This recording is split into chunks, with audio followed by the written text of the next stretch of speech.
while we're waiting for a fish to bite, another one of the most common questions that I get asked from people is about rod selection. One of the most common questions is what do I look for in a rod? What kind of features, so on and so forth. So as you can tell by you looking at this rod, one of the keys that I'm looking for in this rod is right here. This rod's actually a panhandler, so it's designed for panfish. But one of the key features I'm looking for, don't shake it now, honey, just hold it dead still. Come forward a little bit. Right here. Now if you notice when she's holding this rod, I don't know if you can see that, but there's this curvature right here.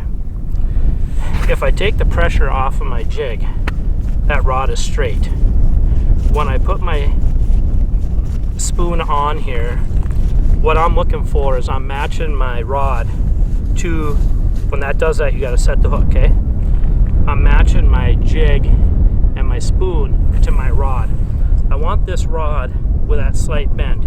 If you notice she holds this rod straight, this curvature, what that does is say sunfish comes along and there's a positive strike. In other words, he takes it down, you see this go down. If a crappie comes along and there's a negative strike and he lifts, you see it come up.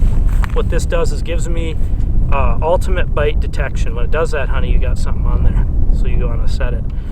What that does gives me the ultimate bite detection to where I can see positive and negative strikes.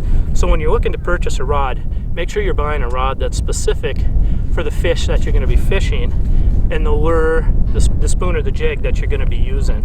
And you know, I want that curvature in there so I can see positive and negative.